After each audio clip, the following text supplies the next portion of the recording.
Scenes may not be suitable for very young audiences. Parental guidance is recommended. Ang programang ito ay naglalabas ng sensitibong eksena at impormasyon. Striktong patnubay at gabay ng magulang ang kailangan. Mula sa programang may malayang opinyon, ang hataw sa komentaryo, walang sinisino ang tamaang siguradong malalatayan sa kanyang gulpid-gulat na pagbatikos sa mga tiwali at abusadong nanunungkulang sa pamahalaan. Ang mali laging nilalabanan, ang tama ipinaglalaban. Narito na si Ka Junang Suras sa kanyang programang Batikos, Gulpe de Gulat.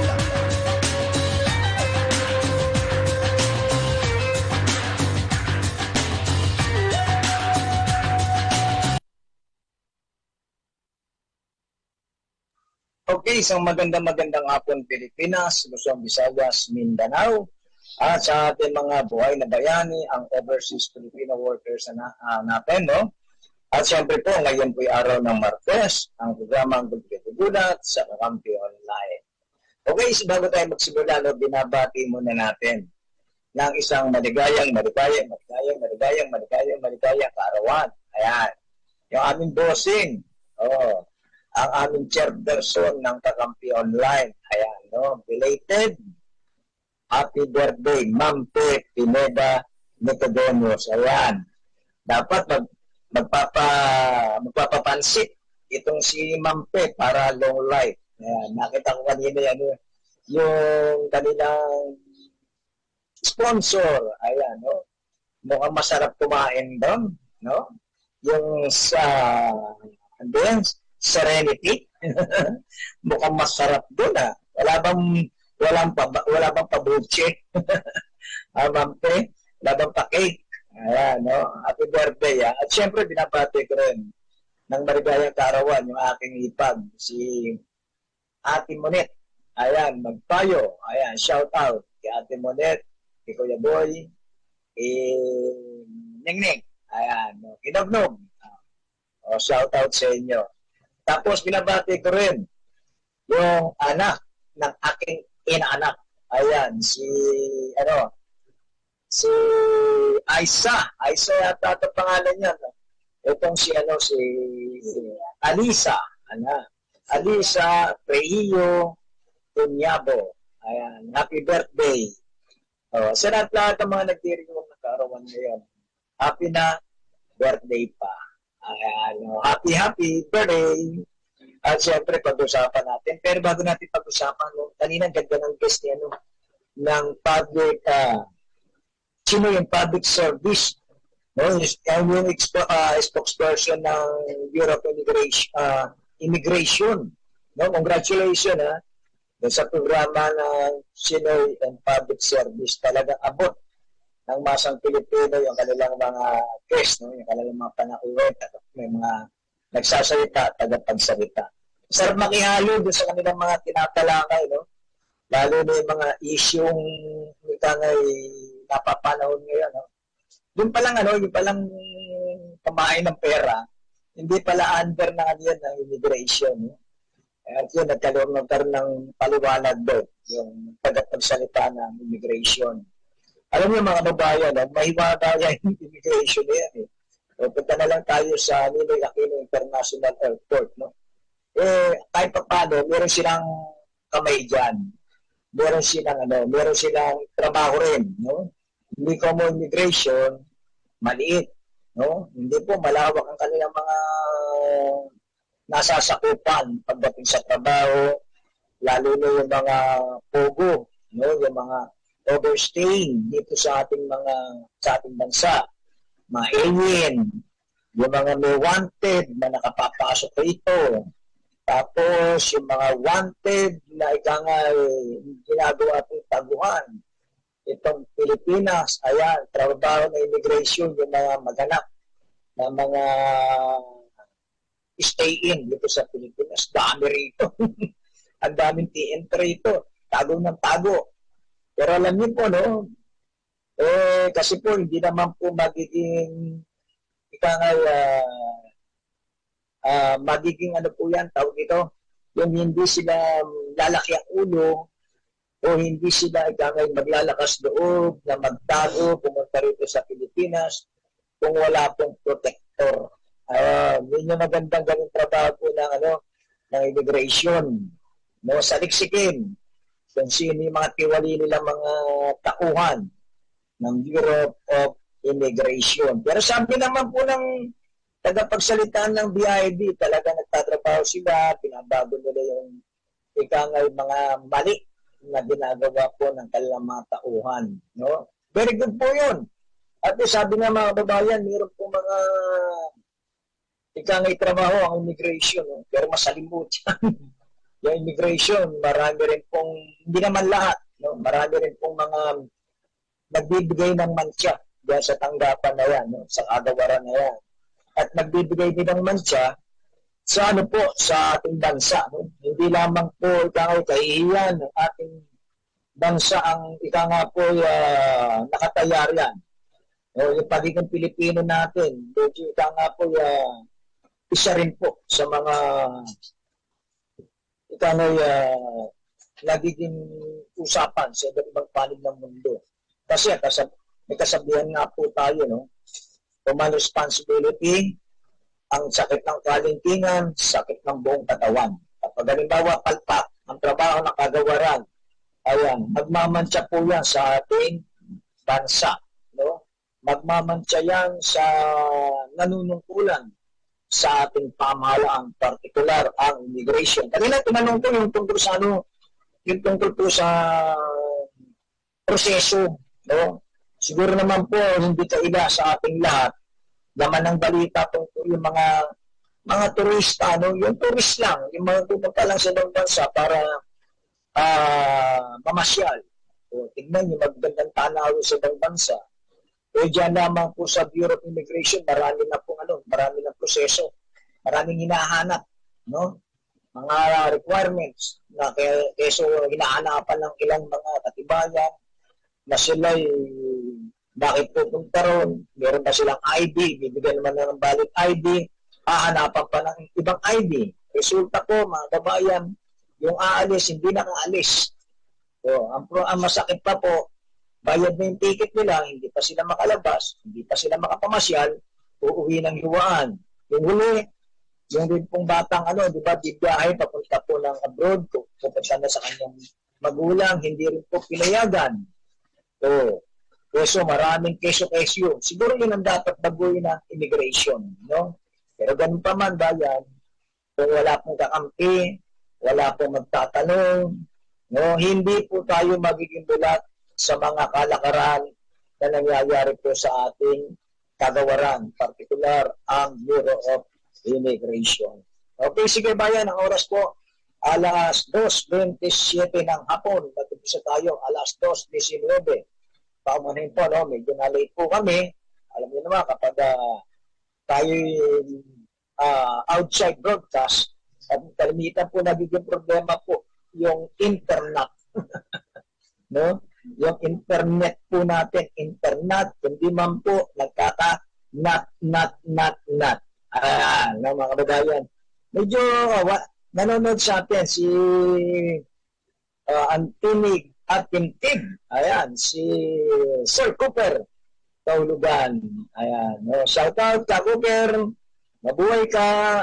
Good luck sa iyong tatahakin na ikangay gagawin, no? Para sa iyong mga gagawing paglilingkod sa gusto mong paglingkuran. Ayan. Shout out kay Cooper Taulugan. Nanonood sa atin. Ngayon, pag-usapan muna natin yung issue ngayon. Na kung saan ba yan, ito tsaka natin isisikmit yung barangay. Ayan, talaga ito, paborito ni Cooper ito. No? Pag-usapan natin yung barangay, pero pag-usapan muna natin tungkol po sa walang kamatayang issue sus Mariones, bayang kong Pilipinas. Sino ba mag-aakala ang bansang Pilipinas mahirap na bansa? Sino ba mag-aakala na ang Pilipinas ay walang utang na 13 trillion? Ayos na mga kababayan, no? Na kung tayo, partikular ang inyong lingkod, no? Alam niyo naman po, pagdating po sa kitaan, talaga po mahirap kumita. Hindi lamang siguro ako, no? Siguro lahat ng Pilipino, yung ordinaryong Pilipino, katulad po natin, na kailangan mong kumayod pagpa magpatuloy ka ng pawis, no? At ika nga, yung mga pedicab driver, kailangan pumadyak para kumita. Yung mga driver, kailangan mamasada, kailangan sagasaan yung traffic, di ba? Tapos po, ito ano pa mga babayan, kailangan yung mga ordinaryong manggagawa na kumikita lamang po ng minimum na kanilang sinasahod. So sabi nga po, bayan, bago mo kitain ang isang pera, talagang dugo at pawis mo, ipupunan mo. Dito, bayan po, napakasarap ang buhay pala nitong mga nasa gobyerno natin. No? Parte ko ba rito mga malalapit sa kalan? Hindi kalanduan, malalapit sa kalan. Malapit sa sa kusina, kumbaga. Yung madali pong makatikim ng masarap na pagkain. Ito po yan, bayan po. Ang pinag-uusapan kasi ngayon, yung intelligence fund, tsaka yung confidential fund. Yung intelligence fund, magkaiba pala yun. No? Intelligence fund, sasaliksikin mo yung mga pinag-iinalaan mo na ikang kalaban ng Estado. No? Yan bayan, dali naman i-invento yan Di ba? Intelligence fund. O sino ba yan? Yung mga mag-ahasik ng kaguluhan sa ating bansa, yung mga kriminal, masasamang elemento, ayan. Kailangan mo yung intelligence fund na yan. Ngayon, kapag tinanong ka, saan mo gagamitin yung perang ikang hinihingi mo? Katulad ng confidential fund. Ayan. Gagamitin ko bilang sa intelligence fund. Sasaliksikin ko ang mga gumagawa ng karumal-dumal na gawain, yung mga krimen. Yan po. I-specify nila rin. Gagamitin namin sa mga kalaban ng gobyerno sa masasamang elemento. Sino ba dapat bigyan ng confidential fund? Ng intelligence fund? Siyempre, ang dapat bigyan ng intelligence fund, mga kababayan, siyempre sundalo. Diba? Yung talaga nakikipaglaban para proteksyonan ang ating bayan at ang ating masang Pilipino. Sino pa? Police. Diba? Sino pa? NBI. Ano pa? Sino pa? Defense. Diba? At kung ano pa yung mayroon pong koneksyon pagdating po sa pagbibigay proteksyon sa ating bansa, proteksyon para sa ating mga kababayang Pilipino. Diba? Sino pa dapat bigyan ng intelligence fund? Ito yung confidential fund. Ang Office of the President. Ayan. Dati, nagkano lang confidential fund ng presidente. Si Gloria Macapagal-Arroyo, 500 million lang yata. Tapos si Pinoy, 600 million. Walang maabot na billion. Pero na si Duterte na po presidente, anak ng tumbong na buhay ito, biglang-bigla nagkaroon ng 2 billion o 4 billion. No? Baka maraming kaaway itong si Duterte. Sumobra yung kanyang confidential fund. O given na tayo, presidente yun, baka maraming nagagalit sa kanya. Lalo na kung makapagmurata siya pagdating sa national TV, wala siyang sinasang-alang-alang. Kahit sino minumura niya, kahit sino inaaway niya. Kaya naglagay siya ng bilyong pondo para sa confidential fund niya at sa intelligence fund niya. Mga kababayan. Sabi nga, given na po yun Binabati natin, naka-shoutout sa atin. Itong si Dutch Edwin Reyes. Makialo po kayo dito sa aking tinatalakay. Baka pwede natin ikomento. Ngayon mga kababayan, medyo nga po mukhang nagkakaroon ng idea. Itong mga, hindi ko sinasabing kamote, itong mga nasa gobyerno natin, kahit hindi na kailangan ng confidential fund, nag-request na rin sila. Lahat sila dapat daw po bigyan na rin po ng confidential fund. Kaya nabiro ko, anak ng kabote. Kung meron pong maraming kaaway, ang isang kagawaran o ang isang nanunungkulan sa bayan, number one po may kaaway po yung mga barangay official. Di ba yung mga chairman? Number one, may kaaway yan. Sino unang-una nakakaaway yan? Siyempre, yung mga nagkakalat ng droga. Yung mga pusher. Drug pusher. Drug lord. Etc. Basta sila po yung mga frontliner. No?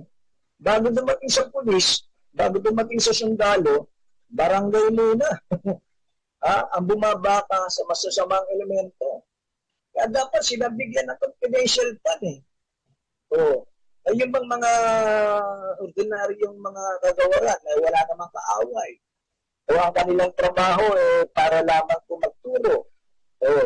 Para lamang magbigay giya sa kabataan. Para magbigyan sila magandang kinabukasan. Dapat yung hindi kasali. Di ba? Pero sabi ko bigla rin po nagkaroon eh. Kasi nahalimbawa ko naman po, bayan ko, bakit si dating Vice President Leni Robredo hindi humingi ng confidential fund. Kaya sabi naman po nitong isang syoke na bakla na dating tagapagsalita o dating loro ni Pangulong Duterte na itong si Raquel si Roque, si Atty. Roque, anak ng Kulani. Ayan, bayan. Kaya daw po hindi nang humili ng confidential fund o intelligence fund itong si dating Vice President Leni Robredo. Dahil yung mga kasama sa paligid daw nito, kalaban po o masamang elemento na kalaban po ng gobyerno. Kita nyo naman po, bayan ko, no?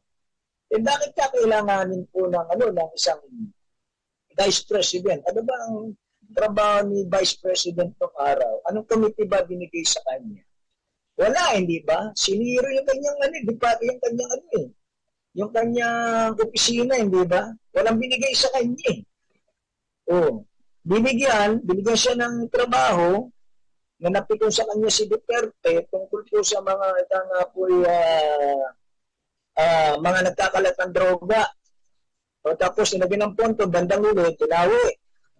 Kaya po, wala pong pondo o confidential fund o intelligence fund itong si dating Vice President Leni Robredo. Wala siyang confidential fund.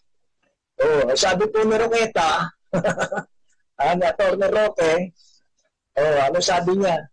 Paano nabibigyan ng confidential fund yan? Mga nasa paligid yan, mga nasa makakaliwang grupo, NPA, CPP, etc. Ikukumpara ito kay VP Sara Duterte. Isipin niyo bayan ko, sa atin lang ito po Ito lamang po, ayan, nanonood sa atin. Ayan. Ala ko yung sige po. Tuloy tayo, mga kababayan. Ito yung sinasabi natin na ika nga po yung trabaho VP Inday Sara, mga kababayan. Napakalaki po ng kanyang confidential fund. Ano lamang pong, kasi zero Di ba, nung pagpupo nila, wala naman talaga pong confidential fund. Itong itong DepEd. Wala po. Ngayon, dahil sila, sparring partner. Itong silang dalawa ni Presidente Bongbong Marcos, tandem baga, binigyan siya ng inalat siya, binigyan siya ng pondo mula sa confidential fund ng Presidente, pinalandag po sa opisina ng Vice President na 125 million. At yun daw po gagamitin po bilang intelligence fund or confidential fund ng OBP. Mga kababayan, 125 million. Ngayon po bayan ko, dito po sabi nga Kapag may usok, may apoy. Kapag may apoy, may usok. Yan, budget deliberation, di ba? Nanghihingi po ng panibago pong confidential fund itong opisina ni Inday Sara, ang DepEd. Ayun, siyempre po, hindi naman basta ibibigay yan. Bagamat maraming kamote na mga congressman na walang kahirap-hirap, ibinigay ang hinihingi ni Inday Sara. Siyempre, kaalyado. Bakit nahihirapan mo pa? Katulad na lamang po nitong si Agimat. Ano sabi ni Agimat? Nang magba-budget hearing sila. No? Ano sabi yun sinasabi niya? Tayasin na ito. Ang aking kumare. Ang aking kaibigan. Doon pa lamang bayang ko, no? Ang aking kumare, ang aking kaibigan, ang aking best friend, na si Vice President Inday Sara. Walang kahirap-hirap. Binigay niya yung kanyang bas-bas para ibigay yung sinasabi nga pong budget para sa OBP. Kasabay nga po yung intelligence fund o confidential fund. Wala, ang kanyang batayan, bayang ko kaibigan, kumare, di ba? Wala na pong tanungan, wala nang tanong, saan mo gagamitin, paano mo gagamitin, di ba? Yun yung walang kahirap-hirap na inilabas, na ibinigay. Kumbaga sa, ito, tawag po rito, mga galagalamay. Pugi-pugita, maraming koneksyon, kaibigan, kaaway. Pero mas marami pong kaibigan si Inday Sara sa mababang kapulungan saka sa mataas na kapulungan. Kontrolado nga di ba mga kababayan? Ngayon ito, siyempre, po yan sasalain niya kahit nasabihin mo konti lang ang minority kaysa sa majority, di ba? Siyempre po, dadaan ka sa butas ng karayom kapag minority na nagtanong. Diba? Lalabas dyan. Yung nakaraang budget. Paano mo ginastos? Saan mo ginastos? Tinatanong nga po si Inday Sara, parang naglalaro pala ito ng basketball. No? Siya yung pinasa ng bola, yung bola pinasa sa iba. Para bagang tinanong ka, tapos yung tanong sa'yo, ipapasa mo sa iba, ipapasasagutin mo. Ang tawag puro mga kababayan, iwas pusoy. Hindi ka makasagot, papasa mo sa iba para sumagot. No? Kumuha ka pa representative. Kumuha ka ng loro. Kaya nangyari mga kababayan, inanong siya ron. Tawagas, inawat siya. Ika muna, simpleng tanong lang naman bakit mo kailangan, saan mo gagastusin, at paano mo gagastusin. Yung nakaraang budget na ibinigay sa iyo, kahit nagbabag sa Constitution, pinalumbag ni President Bongbong Marcos yung nasabing pondo, sa opisina mo, kahit pinalumbag yan, alam mo labag sa batas yan, abogado ka, pero dahil nakikinabang ka doon sa pondo ibinigay sa iyo ng 125 million, hindi mo inawat. Hindi ba? Kasi, sentito ko man kapag alam mong labag sa batas at may bukas doon sa gagawin sa iyo, for delikadesa, mga kababayan, sasabihin mo, best friend Bongbong, no? Pagpaumanhin mo, hindi ko matatanggap. Kasi baka maging labag tayo sa sasabihin batas. Baka mabutasan tayo. Pipilig ka pa, bapalakpak ka tayo, di ba? Pero kahit na alam nilang labag sa batas, kinuha mo 125 million, buong puso mong tinanggap. Labag sa batas yun na sinasabi po ng mga eksperto sa batas. Bawal yung ginawa po ni President Bongbong Marcos. May po yan, pwede pong ma-impeach. No? Silang dalawa, kaya nga araw po, sabi rin ng mga eksperto sa batas, hindi gugulong impeachment. Kasi karamihan po ng mga nasa Kongreso, sa Senado, sa Kamara, puro kaalyado ni Pangulong Bongbong Marcos, puro kaalyado nito yung si Sara Duterte. So, para na lang po tayong nakikipaglokohan dito. Alam natin mali, pero wala tayong magawa. Alam ni Bongbong, alam ni Sara na mali, ginawa nila. Kasi, walang kukontra, walang magpapatalsik sa kanila, di ba? Sa kanilang pwesto. Sabi nga trabaho lang. Gawin natin yung magagawa natin. Yung bawal, gawin natin. Bakit? Tayo nakaupo eh. Tayo may kakampi. Yun po yun, mga kababayan. No? Kaya nga po, ito bayan, impeachment. Napasok na tayo? Wag na. Kalimutan na natin yung impeachment. Kasi, para tanggap na rin ng Pilipino yan, na tinautalonggas po tayo. Kasi po, pag nagsalita ka ng na alam mong mali, na ginagawa ng nanunungkulan sa gobyerno, lalabas ka pang kamote. Lalabas ka pang mali. Hindi po ba? Mangyayari, sabi nga po ng ni Samuel Martires ng Ombudsman, di ba? Tuwala lang.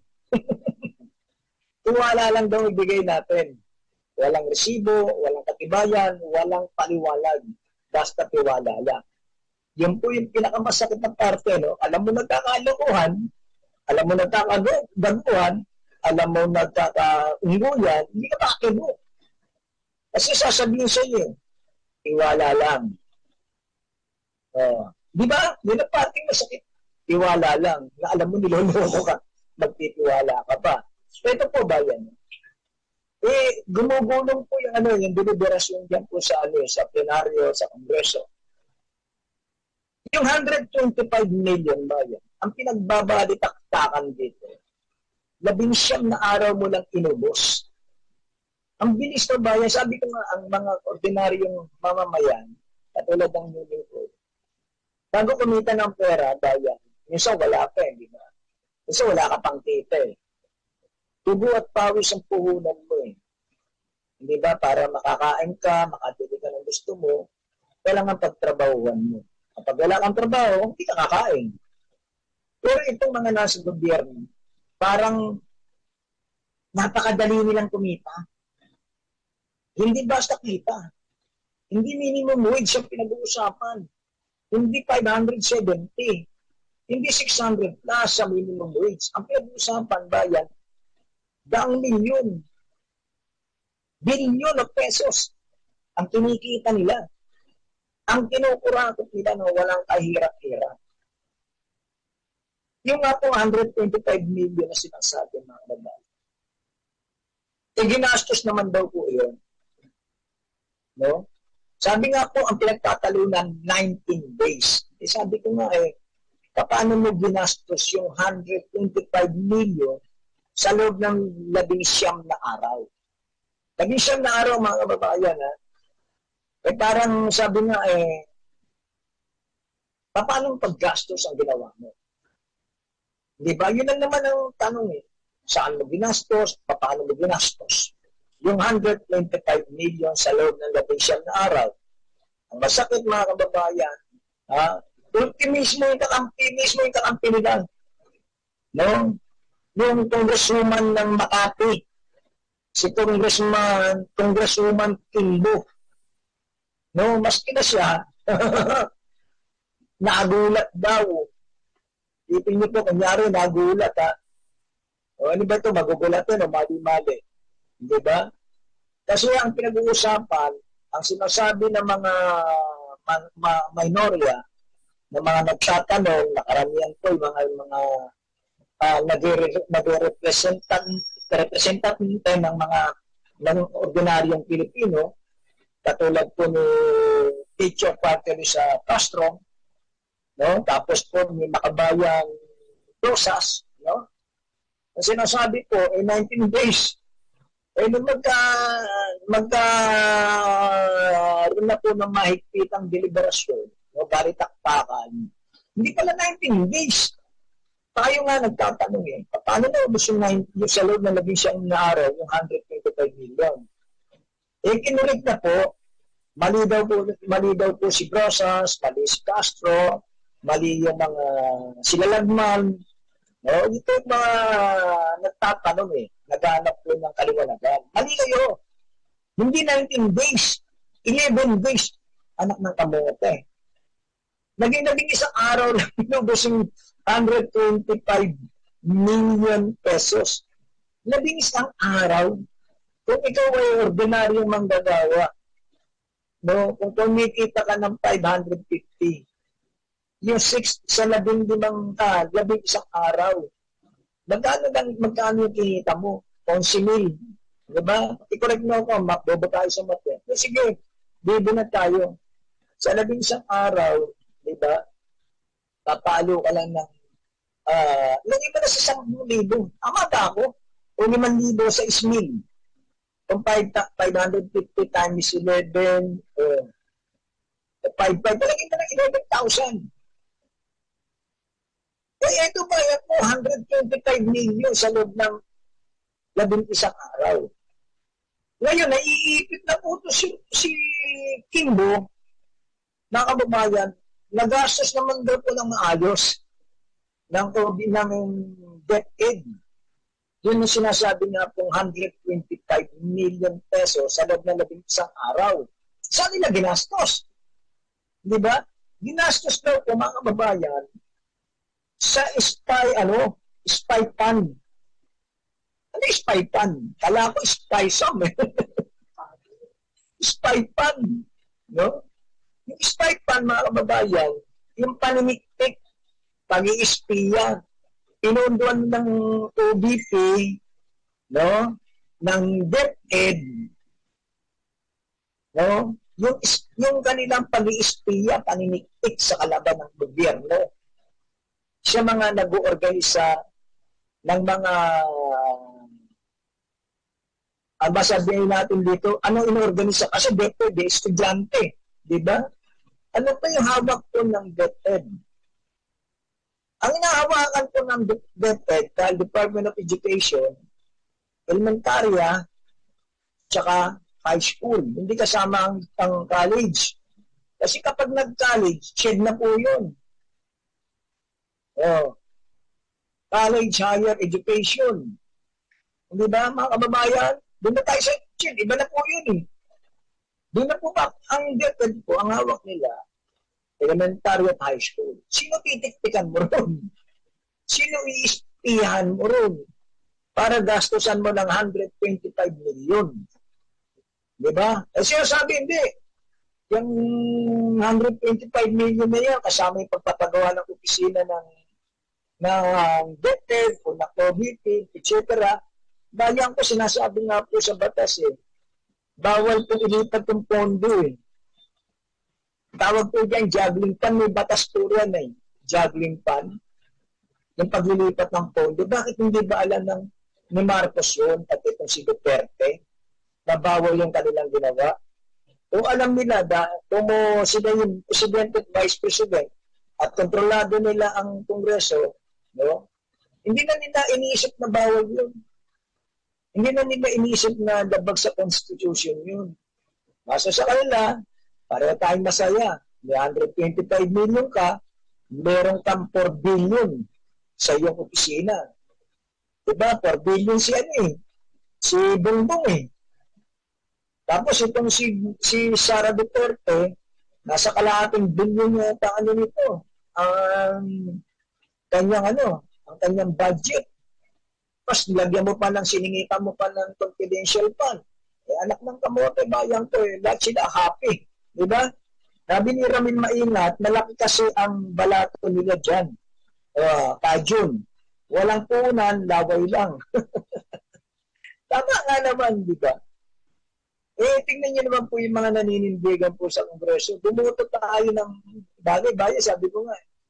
Hindi ako bumuto ng mga kamote eh. Karamihan ang binoto ko, talo eh. So, ano po hanapin natin? Di ba? Sino ba ang mali? Sino ba may problema? Pagluklok natin dito sa mga tao na umaabuso sa kapangyarihan na nangwawalan yan ng perang ng bayan. Tayo bayan, hanggang sigaw lang tayo. Hanggang pilaok lang tayo. Hanggang nawalan tayo. Hanggang reklamo lang tayo. Pero wala tayong magagawa. Di ba? Ito yung harap-harapan na gagawan. Harap-harapan na lokohan. Harap-harapan na tayo tinatarantado sa madaling salita. Wala tayong magawa. Alam natin mali, pero wala tayong magawa. Bayan ko, sabi nga po lahat sila happy. Lahat sila masaya. Tayo mga ordinaryong Pilipino, ayun gutom. No, wala. Lalo ngayon, nagtataasan ng bilihin. Magkano gulay, magkano baboy, magkano isda, magkano manok, magkano itlog, magkano yung mga dilata, magkano asukal. Mayang ko, tayo ba paligat yan? Pero yung mga kumikita ng milyon sa gobyerno, yung bilyon-bilyon na nangyalakaw po sa kabanang bayan, ayan, bayan ng Pilipinas. Taugas tayo yan. Kaya nga itong Bureau of Immigration, itong Bureau of Revenue, BIR, hindi malaman itong si Defense Secretary, Budget Secretary, o Department of Finance, kasi Secretary Benjamin Jokno, hindi malaman ito kung saan ko ng pera. Hindi lang masabi nito eh. Bawasan niyo po yung yung kanyang confidential fund, yung intelligence fund niyo. Tanggalin niyo yan, hindi naman pwede sa inyo, hindi naman kailangan niyan para sa inyo eh. Di ba? Prohibited. Hindi mo kailangan ang confidential fund. Dapat ibinibigay yan sa defense, binibigay sa sundalo, binibigay yan sa police. No? Lalo na yung kita niyo po, no? Kung abusuhin po yung ating mga kawal sa karagatan, kung dulihin ng China, walang magawa. Ang Coast Guard. Kasi wala tayong armas na makabago eh, di ba? Wala tayong panlaban eh. Kung yung China gumagamit ng water cannon, tayo iba po eh. Ginagamit natin para pambomba ng tubig. Yung bisik-bisik lang, tapos bubomba ng bimotor na water cannon. Kasi walang pondo. Kaya nga po nakakapandumo eh. Hindi mo alam. Kinakain na lang natin yung ating prinsipyo sa nangyayari. Lalo na itong mga magigiting na senador natin, magigiting na congressman, itong mga secretary, undersecretary, assistant secretary, wala silang magawa. Di ba? Kasi sila isang malaking puhita sila. Dala-dalamay. Hindi ka na pwedeng tumibo. Wala na po. Wala na yung sinasabing walk out. No? Pag gumagawa ka ng mali, bilang sekretary ng ganito, mag-walk out ako dahil mali ang ginagawa. Pero dito bayan eh. Ang sekretary na yun, binibili na yung posisyon. Dati, kapag sekretary ka, pipiliin ka. Yung isang leader, katulad po ng presidente, pipili yan ng magagaling sekretary. Yung pong merong pong may kakayanan. May skill, kaalaman, na ibibigay sa kanila. Bayan ko, ito karamihan ng sekretary, kamote, di ba? Di ba? At binibili na po yung posisyon. Hindi na pinipili. Baka nakakalimutan nyo, di ba? Ito si dating spokesman din po ni Pangulong Bongbong Marcos Rodriguez, di ba? Pumutok yung pangalan niya eh. Hihingi siya ng 100 milyon sa gusto maging sekretary ni Pangulong Bongbong Marcos. Lahat po, bibilin mo yung item eh. Bibili ka na ng posisyon, hindi ka ilalagay, bibilin mo. Kaya kita nyo po, karamihan po, hindi naman lahat, magnanakaw mula sa gobyerno. Kasi, binili na yung posisyon nito eh. Di ba? Diyan lamang sa Senado, mga babayan. Kaya nga, nanindigan ng Philippine Coast Guard ngayon, di ba? Yung boga, yung mga gomang lobo na inilagay po ng China dyan sa karagatan, di ba? Isang na rin po yan, isang insulto sa atin. No? Isipin mo, sakop mo, lugar mo, palagyan ka ng harang para di ka makapangisda. Di ba? Inihintay ko na lang magsalita si Robin Hood eh. Ito si Robin Hood, sabi nga po bayan, ito di ako kontra, no? Alam po bayan kung ako, sabi nga po ni Robin Hood, di ba? Kapag hindi niya nagustuhan hindi niya nakuha yung gusto niya tungkol sa pagbabago ng Constitution, magre-resign siya. Para parang si Duterte ito. Hindi nakuha po yung gusto niya para baguhin ang sistema ng saligang batas. Inihintay ko mag-resign eh. No, hindi nag-resign. Ayun po mga babayan. Tapos, hindi natin alam kung naninindigan para sa bayan, naninindigan para sa Pilipino. Hindi eh. Kinukontra pa yung mga ano natin, kawal sa karagatan natin. Ang Philippine Coast Guard natin. Hindi magagawa ka tayo. Kaya ba natin? Parang gano'n, di ba? Pang-insult yun eh. Ibig sabihin, bigyan mo ng moral support. Ang sundalo mo, kaya natin yan, mga kaibigan. Pilipino tayo. Ken Leon, Ken Tigre. Hindi tayo natatakot. Eh, hindi tapos sasabihin, kaya ba natin? Kailangan ba natin, kaya ba natin na lumaban ng hindi kasama ang Amerikano? Hindi ba ganun natin niya eh? Tapos, binanatan po yung mga eksperto sa karagatan. Lalo na si Professor Batong Bakal. Anak ng Kurana eh. Bayan, eh, sabi niya, hindi ka kaya pinanganganak. Libro na hawak mo. Tapos to, anuhin mo siya, kukundinahin mo, minunusin mo. Kaya sinabi sa kanya eh, kaya natin. Darating mo na ba yung narating ka? Sabi nito si Robin, diba? Kasi wala raw kung wala naman daw humaharang sa kanyang mga Chinese Coast Guard eh. Nakapunta siya ng BRP Sierra Madre na walang humahabol sa kanya, walang nangguguli. Hindi ba? Kaya ang tanong natin, araw-araw ka bang pumupunta dyan sa Human Shoal? Araw-araw ka bang pumupunta sa West Philippine Sea? Hindi, di ba? Baka man may timbre ka pa eh. Pagbata ni Duterte na baka tatawag pa si Duterte doon sa mga Chinese Coast Guard. Huwag nang gagalawin yan, bata ko yan. Di ba? At paano po yung mga nangingisdang walang amo? Bobombay lang ng tubig yun. Malulubugin yun, babanggain lang yun. Sinasabi nito si Robin Hood, Bayan, sarap po nagpabalik-balik dyan sa may Panatag Shoal, wala raw po Chinese Coast Guard na bumomba sa kanya ng tubig. Kaya ang tanong niya to Professor Batong Bakal, kung nakarating na raw po ito, sabi sa kanya, nakarating na ako at lagi akong pumupunta, nararating ko yung sinasabi niya. So, pagpalisin. Kailangan ba natin ng Amerikano? Kailangan. Para sinasabi mo na isusuga mo sa gulo ang isang taang walang laban na ayaw mo mayroong kakampi. Hindi ba? Kailangan talaga natin mayroong kasangga tayo. Sinasabi nito si Robin Hood, sa mataanin na taon eh. Hindi naman tayo binuli eh. Hindi naman tayo ika nga yung minaltrato ng China dyan sa karagatan ng Chinese Coast Guard. Paano masasabi mo hindi binuli? Walang balita, news blackout. Hindi ba? At saka sinasabi ni Duterte niya, a piece of paper lang daw yung panalo ng Antonio sa West Philippine Sea. Ibig sabihin, walang visa. Yun ang tinatayuan ni Robin Hood. Ngayon balikan natin. Kaya ba natin hindi? Kaya, lalo na kung meron tayong pondo na laki. Na kaya natin sumabay sa mga makabagong sasakyan sa dagat. Tatapat lang natin sa China. Kahit pa sabihin mong David and Goliath, hindi ba? At least alam mo. At least may dadang ka. At least kahit pa paano, may pang-ano ka. May panduro ka. No? Hindi ka basta ikaw may babaliwalain. No?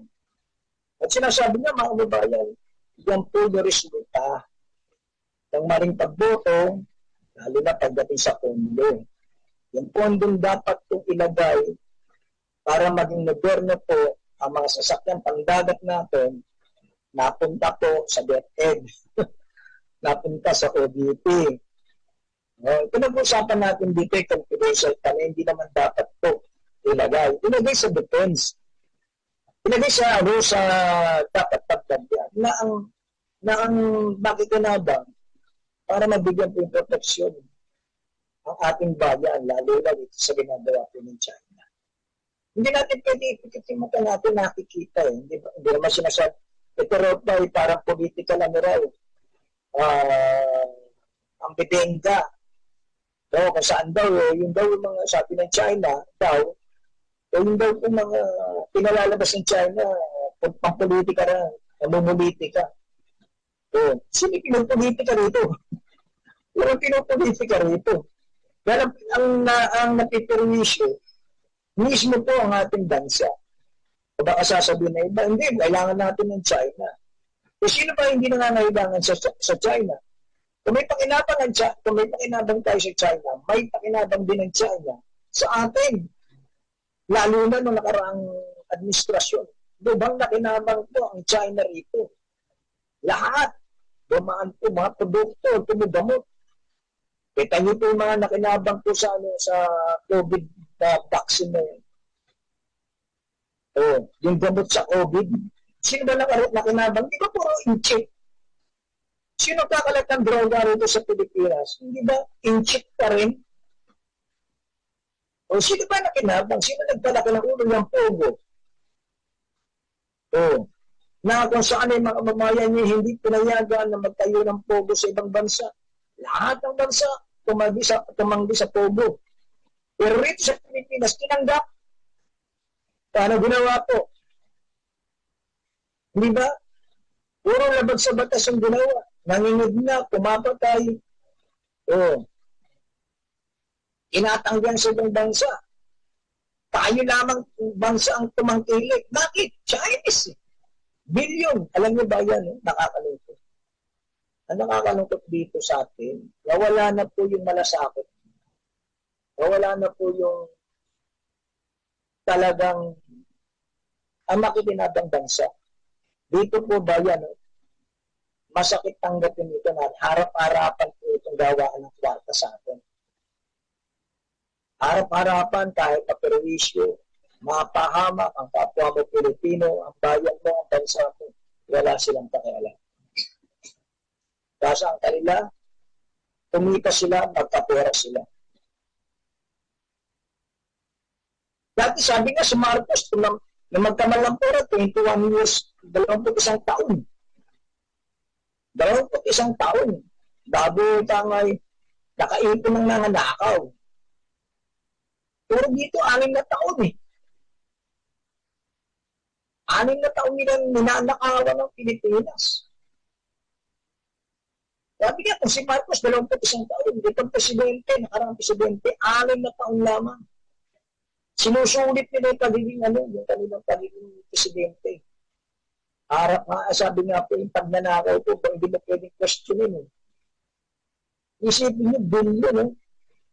Hindi ba si Duterte, 3 buwan na lang sa kanyang pagiging presidente, nangutang pa ng trillion at nagbakay ng pondong confidential pa na napakalaki. Saan mo galing sa loob ng 3 buwan? Saan mo kinalayo? Ang question, bawal tanungin.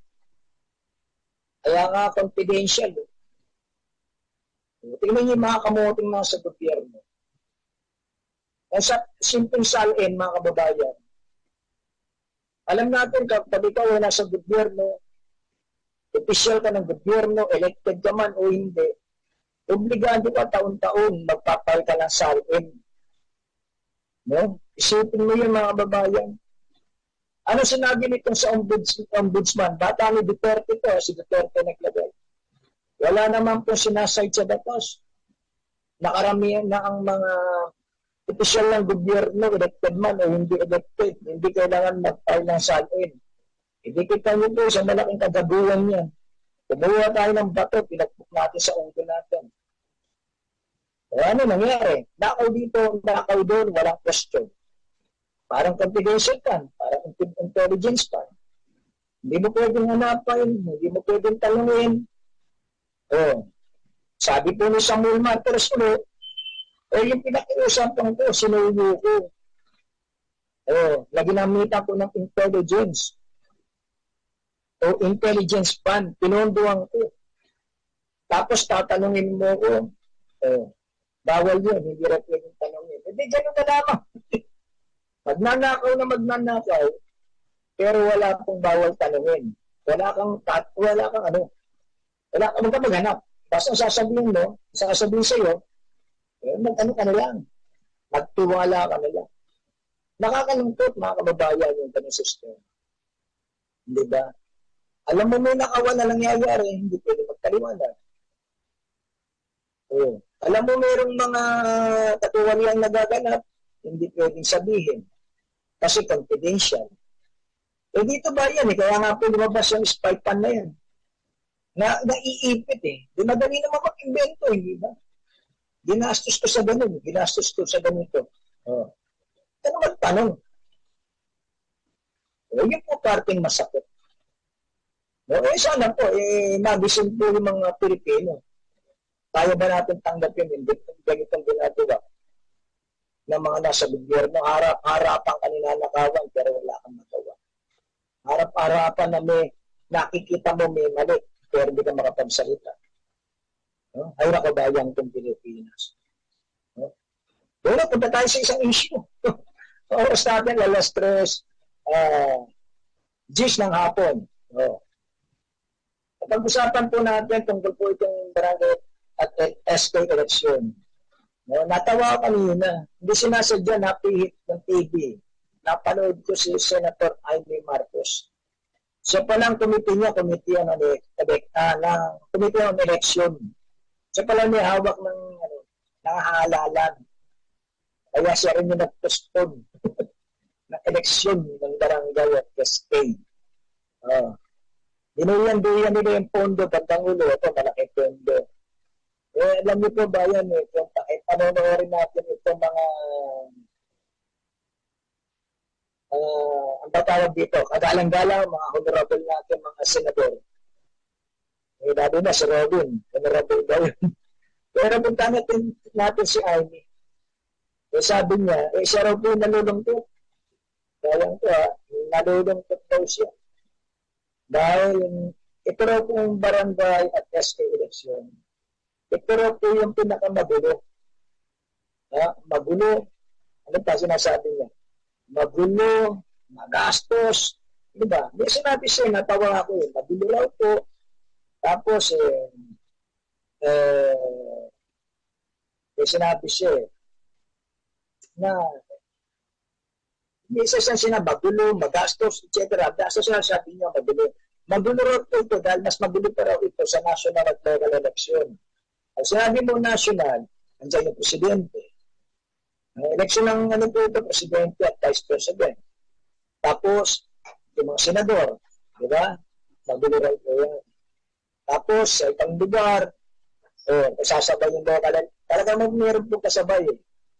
Every 6 years kasi, di ba? Ang local kasi 3 years ang local, kung kasabay ng national, ang kasabay po ng national at ang local, yung mayor, vice mayor, congressman, gobernador, konsyal, ayan po, yung magkakasabay.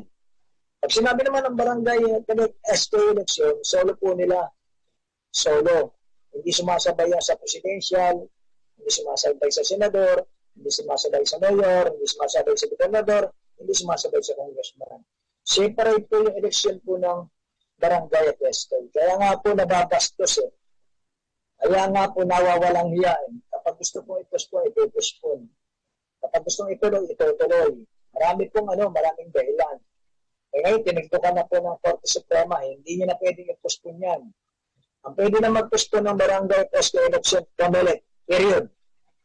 Kaya sabi po ni Senator Amy Marcos, siya raw po nalulungkot dahil ang committee niya ang eleksyon. Siya raw po yung, sabi niya masabi, nagpupundo, siya ginagawa ng batas para sa eleksyon ng barangay. Magulo raw. Talagang pa po magulo. Sabi nga po, kapatayan yan. Diba? Magkakatayaan nga dyan. Tapos meron pang warning, dadala ang Commission on Elections, si Judge Garcia. Yung tinatawag premature campaigning. Diba? Tapos nagtayo pa sila ng satellite na sumbungan ng bayan. Parang gano'n po, kung saan kayo magsusumbong, na kayo pupunta. Parang sinasabi nga, bayan, masalimuot.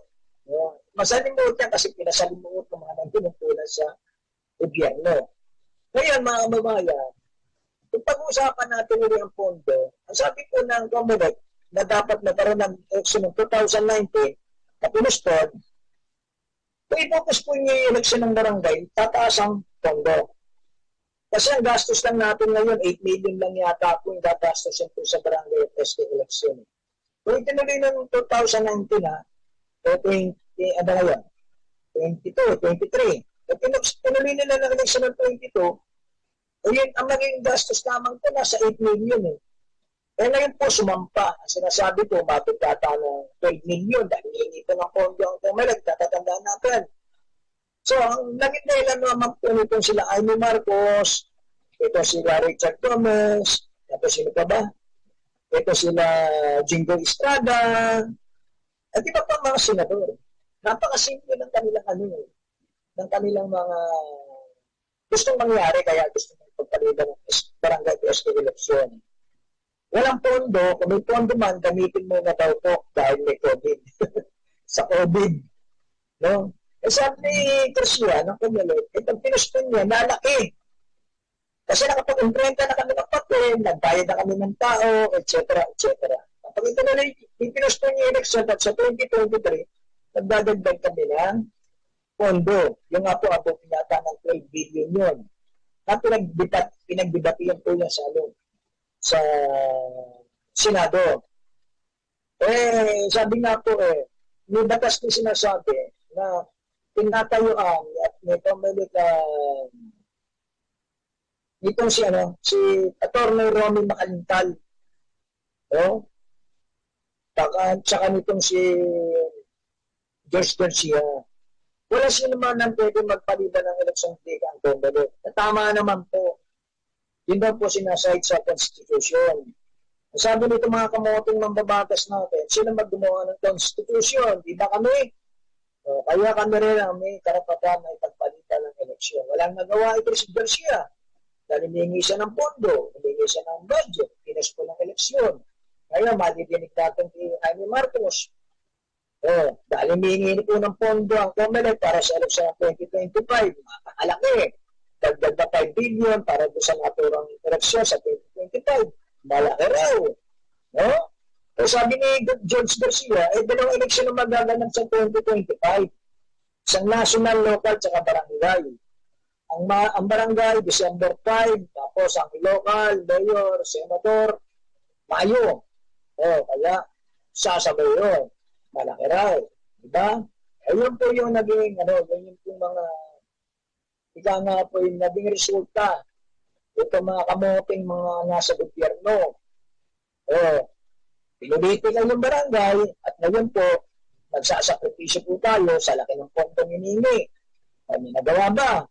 Ang naisip niya nitong si Department of Finance, si Benjamin Diokno, dahil wala ng pera, walang pagkukunan, lalo na sa sobrang taas ng pensyon na inaabot ng mga sundalo, nabibigay sa sundalo, binibigay sa polis. Nag-iisip sila ng paraan para kung saan kumuha ng pondo. Ang naisip po nila, itong eleksyon ng barangay. Ito po ba yan? Marami pong nawindang na nakaraan. Hindi ko natakal ito. Dahil marami rin po nagsasabi, bakit kailangan ang mga kandidato sa barangay, chairman, kagawad, SK, magbabayad ng 500 piso sa BIR para makapagkandidato itong mga gustong kumandidato sa barangay, 500 piso, mga babayan. Napakalaking pera, di ba? Bakit nga po? Kailangan po ng gobyerno natin ng pera Dahil walang pagtunan mga kababayan. Pero ito, babalik na naman tayo. Bakit kailangan ng pera? Kailangan ng pondo. Saan kukunin? Walang pagkukunan. Wala pong pagkukunan. Kaya yung mga naiisip nilang pamamaraan para magkaroon ng pondo, ang ating gobyerno, ayun, yung eleksyon po ng barangay na nakita, madaling pagkaperahan. Pero kinontes po, bayan. Pinag-usapan, nakarating ng Korte Suprema, at kinontes po sa Kongreso. At sinasabi nga po, hindi po dapat. Pasamantala, hinulog po ito. Bakit nagkaroon po ng singilan ng 500? Merong batas po, bayan, na sinight po rin. Na ginawa po pinirma ni Duterte nyo. 2019, mga babayan, kasi yan pala kung pagkandidato sa barangay, sa Davao, meron palang bayad dyan, 500 piso. Ayun po doon sa impormasyon na sinabi sa akin, huwag lamang itong fake news. 500 piso ang babayad ng kandidato, makakakandidato sa barangay. O siyempre, marami pong gusto. O, para meron pong entrance fee at tinatawag bago ka makapasok, bago ka makasali, bago ka muna na 500 piso. Nag-click naman daw po yun doon sa Davao. Kaya naisip nito si Duterte, gawin daw pong pang nationwide na yan, pang buong Pilipinas, maraming kumontra. Kaya pansamantala po, nahinto yan. Bueno mga kababayan, tayo po nagpapahalam na sa susunod pong Webes, panoorin mo kami, pakinggan mo kami, kasama Jet Corpus sa programa namin Dito Bugulat at Truth and Knowledge dito sa Kakampi Online. Bago mga kababayan, ito yung kababayan, Kadyo Nasuros, maraming salamat po, Mas Sara Mabini Ibig na nanonood sa akin. Sana po, lagi tayong kamay matinat at maging mulat sa nangyayari po sa ating paligid. Shout out, kabayan, babuhay po.